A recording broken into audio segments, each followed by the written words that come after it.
প্রথম away match, বড় স্বপ্ন নিয়ে নামছে মোহামেডান স্পোর্টিং।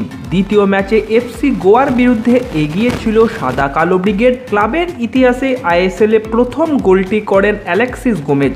যদিও প্রথম ম্যাচের মতোই ইনজুরি টাইমে গোল খাওয়ায় 1 পয়েন্ট নিয়েই মাঠ ছাড়তে হয়। এইবার অ্যাওয়ে পরীক্ষা মোহামেডান স্পোর্টিংয়ের। অন্যদিকে আইএসএলে জোড়াহার, বোঝাপড়ার অভাবের অজুহাত দিলেন ইস্টবেঙ্গলের কোচ কোয়াদ্রাত। তো চলুন এই দুটি আপডেট নিয়ে বিস্তারিত আলোচনা করা যাক। মরশুম শুরুর আগে মাসখানেক প্রাক মরশুম প্রস্তুতির সুযোগও পেয়েছেন। তারপরেও আইএসএলের শুরুতে টানা দুটি ম্যাচ হারতে হয়েছে ইস্টবেঙ্গলকে।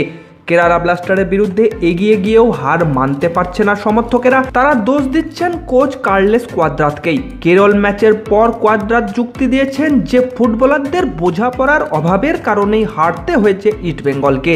ইস্টবেঙ্গলের কোচ জানিয়েছেন দলের বোঝাপড়া এখনও নিখুঁত হয়ে ওঠেনি। কোয়াদ্রাতের বিশ্বাস লিগ যত এগোবে তত দলের ফুটবলারদের মধ্যে বোঝাপড়া আরও ভালো এবং উন্নতি হবে।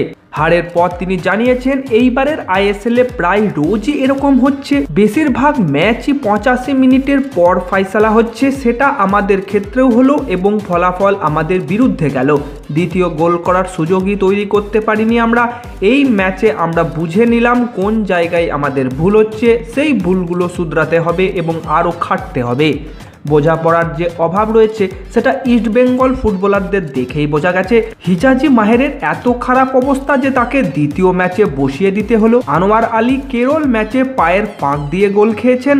মাধি তালাল এবং দিমিত্রি দায়ামান্তাকোর্সের ফর্ম আগের মরশুমের ধারে কাছেও নেই। তবে লাল হলুদ কোচের মতে কেরল ম্যাচে ভালো ফুটবল খেলেছে তার দল। সেটা সারা ম্যাচ ধরে রাখতে পারলে ইতিবাচক ফল পাওয়া যেত। দলের নতুন ফুটবলারদের মধ্যে বোঝাপড়ার অভাব সম্পর্কে কোয়াদ্রাত বলেন, আজ 6 জন নতুন ফুটবলারকে প্রথম দলে রেখেছিলাম। মরশুমের শুরুতে তাদের মধ্যে যে বোঝাপড়ার সমস্যা হচ্ছে তা বুঝতে পারছি। আমার সময় লাগবে, সেই সময়টা দিতে হবে। তো কাল ইস্টবেঙ্গল ভার্সেস গোয়ার খেলা আছে, তো দেখা যাক এই বোঝাপড়া কাটিয়ে উঠতে পারে কিনা। অন্যদিকে বন্ধুরা, ইন্ডিয়ান সুপার লিগে অভিষেক হয়েছে মোহামেডান স্পোর্টিংয়ের। দুটো হোম ম্যাচের পর এবার অন্য লড়াই। ইন্ডিয়ান সুপার লিগে প্রথম অ্যাওয়ে ম্যাচে নামছে সাদা কালো ব্রিগেড। তাদের প্রথম প্রতিপক্ষ Chennaiyin FC. Mohammedan home ground করেছে কিশোর ভারতী স্টেডিয়ামকে। আইএসএলে অভিষেক ম্যাচে নর্থ ইস্ট ইউনাইটেডের বিরুদ্ধে দুর্দান্ত পারফর্ম করেছিল মোহামেডান স্পোর্টিং। তবে শেষ মুহূর্তে স্নায়ু চাপ সামলাতে ব্যর্থ। ইনজুরি টাইমে গোল করে 3 পয়েন্ট ছিনিয়ে নেয় নর্থ ইস্ট। দ্বিতীয় ম্যাচে এফসি গোয়ার বিরুদ্ধে এগিয়েছিল সাদা কালো ব্রিগেড। ক্লাবের ইতিহাসে আইএসএলে প্রথম গোলটি করেছেন অ্যালেক্সিস গোমেজ। যদিও প্রথম ম্যাচের মতোই ইনজুরি টাইমে গোল খাওয়ায় 1 পয়েন্ট নিয়েই মাঠ ছাড়তে হয় তাদের। চেন্নাইন এফসি জয় দিয়ে মরশুম শুরু করেছে। প্রথম ম্যাচে উড়িষ্যা এফসির বিরুদ্ধে 3-2 ব্যবধানে জিতেছে তারা। ইনজুরি টাইমে রয় কৃষ্ণা গোল করতে না পারলে চেন্নাইন 3-1 ব্যবধানে জিততে পারত। চেন্নাইয়ের টিমের হয়ে জোড়া গোল করেছেন ফারুক চৌধুরী। বল পজিশনে অবশ্য অনেকটাই এগিয়ে ছিল উড়িষ্যা এফসি। কাউন্টার অ্যাটাকে চেন্নাইন যে ভয়ঙ্কর সেটা বলার অপেক্ষা রাখে না। তো প্রথম অ্যাওয়ে ম্যাচ, অচেনা প্রতিপক্ষ, পরিবেশও অচেনা। মোহামেডান স্পোর্টিং কোচ আন্দ্রে চেরনিসভ বলেছেন, সত্যি বলতে চিন্তা একটাই, এটি আমাদের প্রথম অ্যাওয়ে ম্যাচ। সকলের কাছে নতুন অভিজ্ঞতা। ম্যাচে কি হবে আগে বোঝা কঠিন। পরিস্থিতি অনুযায়ী খেলতে হবে। ম্যাচ চলাকালীন নতুন পরিকল্পনা করতে হবে। একটা কঠিন ম্যাচ অপেক্ষা করছে সেটা বলতে পারি।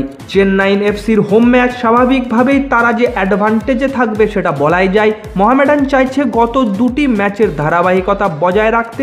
চিন্তা একটাই, শেষ মুহূর্তের ডিফেন্স।